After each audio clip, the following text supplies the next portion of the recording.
আপনাদের সাথে আমার নাম চৌধুরী মামনুর তাওয়াশির। আমি সিঙ্গার বাংলাদেশ লিমিটেডের ডিস্ট্রিক্ট ম্যানেজার হিসেবে কর্মরত আছি। তো এই এটা অবশ্য এক কর্নারের পাটগ্রাম, বাংলাদেশের প্রায় শেষ সীমানা বলতে গেলে পাটগ্রাম। এদিকে আপনার ডোমার, জলঢাকা, ওইদিকে ঠাকুরগাঁ, পঞ্চগড়, সৈয়দপুর, এরকম 10টা ব্রাঞ্চ নিয়ে আমি কাজ করি।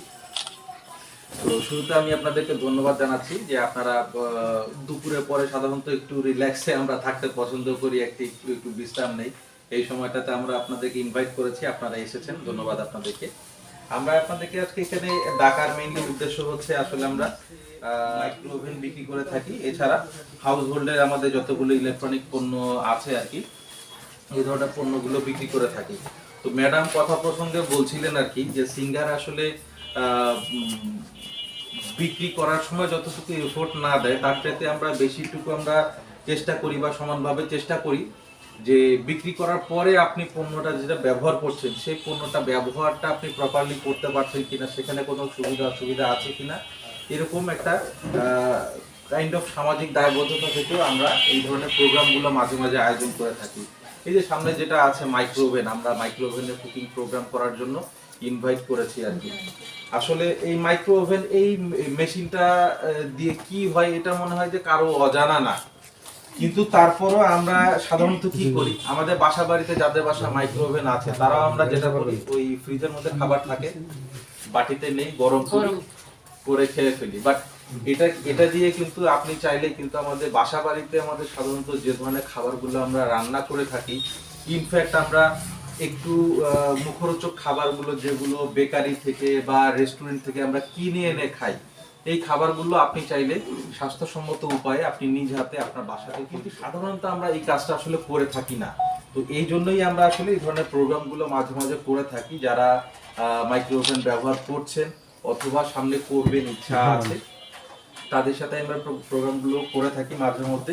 আমাদের পরিচিত কিছু খাবারগুলো আমাদের ম্যাডাম আছেন, ওনারা দুই একটা করে রান্না আমাদের আপনাদের সামনে ডেমনস্ট্রেট করে দেখায়, সো দ্যাট আপনারা এখান থেকে প্র্যাকটিক্যালি একটা জিনিস হাতে কলমে দেখে গেলে, শিখে গেলে বাসায় গিয়ে আপনি নিজে প্র্যাকটিস করতে পারবেন। টেলিভিশনে ওই 10 মিনিট একটা বা 15 মিনিটের রান্নার প্রোগ্রাম দেখে কিন্তু অনেক কিছু আপনি হয়তো বা নাও শিখতে পারেন, কিছু একটা গ্যাপ থেকে সরাসরি প্রশ্ন করতে পারছেন না। এখানে ম্যাডামের সাথে যেমন সরাসরি আপনি কথা বলে আপনি কনফিউশনগুলো ক্লিয়ার করতে পারছেন, সেটা কিন্তু টেলিভিশনে বা ইউটিউবে পসিবল না। এই জন্যই আমরা প্রোগ্রামগুলো করে থাকি। ম্যাডাম কি করছেন আজকে? আজকে আচ্ছা, দুইটা খুব পপুলার খাবার আর কি। এই ধরনের খাবারগুলো আমরা বাসা বাড়িতে বিশেষ করে ইয়াং জেনারেশন বা বাচ্চা কাচ্চারা এটা খেতে খুব পছন্দ করে। আমরা কিন্তু এই ধরনের খাবারগুলো চাইলেই কিন্তু রেস্টুরেন্ট থেকে বা দোকান থেকে কিনে এনে আমরা খাই বা খেতে পারি আর কি। কিন্তু রেস্টুরেন্ট থেকে আমি যেখান থেকে খাবারটা কিনে নিয়ে আসছি, সেই রেস্টুরেন্টে খাবারটা আসলে কতটুকু স্বাস্থ্যসম্মত উপায় তৈরি হয়েছে এটা কিন্তু আমি নিশ্চিত করতে পারছি না। আমার সামনে যখন খাবারটা বেড়ে দিচ্ছে তখন কিন্তু দেখতে দেখা যাচ্ছে ভালোই, বাট তেলটা আসলে কতটুকু রান্না করা শুরু করছে তখন আসলে প্রপারলি খাবার উপকরণগুলো ধোয়া হয়েছে কিনা, পরিষ্কার হয়েছে কিনা, মানে এই বিশুদ্ধতার ব্যাপারটা আমরা নিশ্চিত করতে পারছি না। অন দ্য আদার হ্যান্ড বাইরে থেকে কিনে আনলে কিন্তু খরচটাও একটু বেশি পড়ে। সো সবকিছু মিলে আপনি যদি বাসাতেই যদি তৈরি করতে পারেন, আপনি যখন তখন আপনার ফ্যামিলি মেম্বারদের জন্য আপনি কিন্তু খুব সুন্দরভাবে বিশুদ্ধ খাবারটা আপনি নিজে তৈরি করতে পারছেন। আর নিজে হাতে তৈরি করে খাবার পরিবেশন করার বাইরে থেকে খাবারের পরিবেশন তো এক ব্যাপার হলো না। আপনার নিজের মধ্যে একটা স্যাটিসফ্যাকশন কাজ করবে যে আপনি ভালো খাবারটা আপনার ফ্যামিলির জন্য আপনি উপহার দিতে পারছেন। সো ম্যাডাম আজকে দুইটা হয়তো বা রান্না স্যাম্পল বেসিসে আপনাদের সামনে শেয়ার করবেন।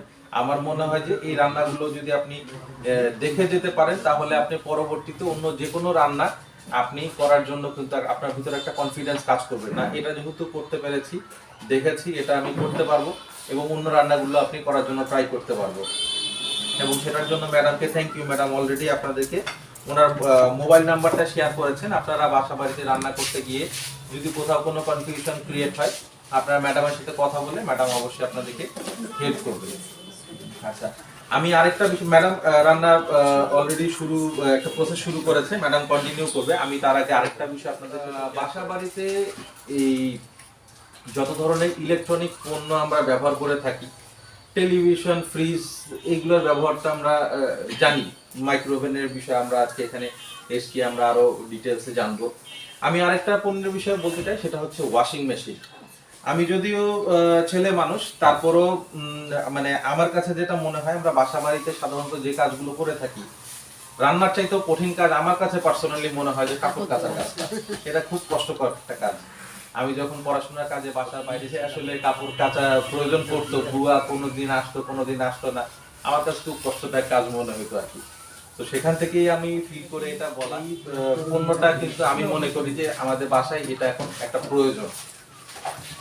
যেমন আপনার এখন কিন্তু আসলে বাসা বাড়িতে কাজের বুয়া পাওয়াটাও খুব দুষ্কর একটা ব্যাপার হয়ে দাঁড়াইছে, এবং কাজের বুয়া বেশ খরচও কিন্তু ভালোই কম না, তাদের ডিমান্ডও এখন অনেক অনেক বেড়ে গেছে। ভাগ ভাগ করে কাজ করে, প্রত্যেক কাজের জন্য আলাদা আলাদা পেমেন্ট করতে হয়। আবার যেটা আছে, সব কাজ কিন্তু তাদের হাতে পছন্দও হয় না, পরিষ্কারও হয় না, আবার সবকিছু কিন্তু ভুল ধরায়ও দেওয়া যাবে না, আবার মাইন্ড করে বলবে পরের দিন থেকে আসবে না। এনিওয়েজ, এই জন্যই আমার কাছে এটা ফিল হয় যে আচ্ছা, বাসা বাড়িতে একটা ওয়াশিং মেশিন আসলে খুব প্রয়োজনীয় একটা ব্যাপার। আগে এরকম বিষয়টা ছিল যে বাসা বাড়িতে বা যে কোনো একটা ফ্যামিলির জন্য একটা গাড়ি, একটা এসি, ওয়াশিং মেশিন, মাইক্রোওভেন, এগুলো হয়তো বা যারা অনেক বড় লোক, এটা বিলাসিতার ব্যাপার। কিন্তু আমি মনে করি যে এই বিষয়গুলো আসলে এখন বিলাসিতা না, এটা আমাদের প্রয়োজন। এটা আমাদের প্রয়োজন। একটা মাইক্রোওভেন বাসা একটা প্রয়োজন। গরুর মাংসটা একটা গল্প আছে। আমরা গরুর মাংস যে ওভেনটায় হয়, অনেকে কিন্তু বিশ্বাসই করবো না। ওভেনে আবার গরুর মাংস হয় এক ফোঁটা পানি ছাড়া করবে, কালিয়া খাই না আমরা, ঝুরা মাংস মতো করি যেটা, এখান থেকে তাই বের হয়ে আসবে। তাহলে আবার দেখেন, এখানে গ্যাস কিনতে হয় না, গ্যাসের সিলিন্ডার কিনে তো না, এখন কি 17 না 1800 টাকা, 1650 মানে 1700 টাকায়। হ্যাঁ, তাহলে ভাবেন আপা, আমরা যদি একটু আরামে গ্যাসের মধ্যে আপনি একটা কেক বানাবেন, অনেকে বলে আপা আমরা গ্যাসের চুলায় কেক বানাই, লাগবে তো 35-40 মিনিট। বাংলা নিউজে